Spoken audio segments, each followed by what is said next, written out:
so hard to believe that it's all coming back to me now. Thank you very much. Wow, galing. Good feelings. Meron kang 5,000 and good luck sa'yo. Thank you! Alright, ito naman si Pam. Pam, bate. Hi! Hi, Will! Takas lang ako eh. Surprise kayo, Mami, Daddy. Hello! Ano ka, takas? Opo. Nakakulong ka ba, Iha? Bakit? Hindi po.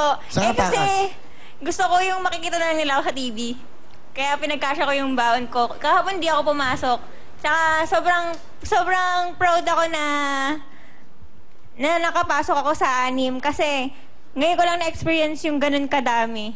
Ang dami-dami talaga. Na sumali. So, nakapasok ka, Opo, pero... nag-top 40, nag-top 20, nag-top 15, tapos, ayun nga, Top 6. top 6. Okay, ngayon, ano, nag-aaral ka? Opo, third year college po. Sino Hospitality nagsabi sa'yo na management. mag-audition ka rito? Eh, yung kapatid ko po na yun. Oo. Gustong-gusto niya po talaga. Talagang lagi po kami nanonood nito. Dati po mag-audition din po ako daw sa may Priting Provinciana. Oo. Eh, may test kami. Ah, talaga? Saan ka ba? Ano bang probinsya mo? Bataan po. Ah, Bataan. So, galing ka Opo. bang Bataan? Opo, dun, kahapon pa po. Tapos umuwi So, ako. nag-audition ka. Sino kasama sa audition? Yung tito ko po. Oh, tapos? Kakuntsaba ko po. Hindi Ito alam lang- ng mama at papa Hindi mo? pa po. Hi! Oh, yan. Ito na. Usapin mo sila. Hi, Mami, Daddy! Yung katulong ko, alam niya rin eh. Kaya, ayun. Hi, Ate Gemma! Sikat ka na sa bagak. Tsaka yung buong Tanahero, nanonood sila. Batiin niyo daw po sila, Kuya Will. Okay, hello. Tsaka, ayun po, sa buong Bataan. Hi! Sobrang saya dito. Kaya nakakababasa ang kinikili ko sa kaba. Basta ang kinikini mo. Oh, Cha, may kasama ka dito. Okay. Alright, okay. Okay. Alright, Pam. Sino ang kasama mo? Pakilala mo. Pinapakilala ko po yung kapatid ko na kakuntsaba ko sa lahat ng bagay, Trisha. Hello, baby Trisha. Hi, Kuya Will. Cute naman. Ilang taon ka na? 14 po. Bunso ka ba? Opo. So, ikaw ang alam mo, nasasali ate mo. Opo, ako po yung nagsabi sa kanya. Paano mo sinabi? Tinext mo? Tinawagan Hindi mo? po, paano po kasi tulog na siya tapos nagsisigaw ako, paano ayaw magising? Napakakulit. Ah. Asa yun po, sabi ko yung mag-audition siya. Tapos yun po. Ano gusto mo sabihin sa ate mo?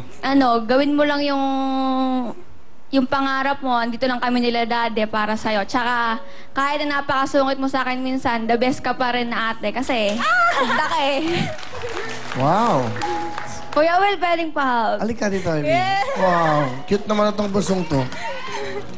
Halika na. Halika, meron akong gift sa'yo. Dahil dalaga ka na, bumili ka ito, ha? 3,000 para sa'yo. Okay. Ako, dalawa na yan. Ako din. Nakakatuwa.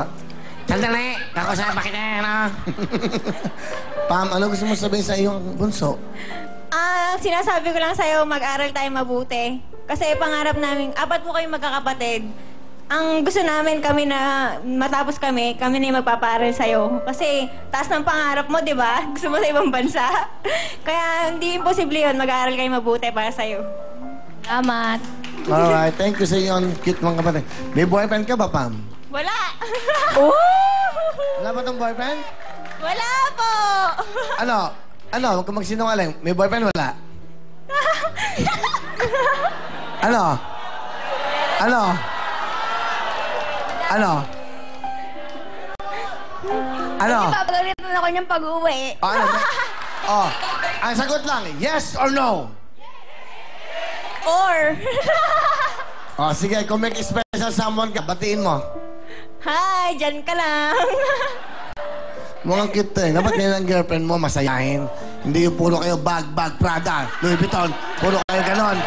Mga mukha kayong ano. Ewan ko sa inyo, ang ganda ng bago, ang ganda, wala, ang ganda ng ano. Ano yung release mo? Ano yung release mo? Wala, ang ganda ng ano. Yan, ganyan kayo. Tsaka binabati ko rin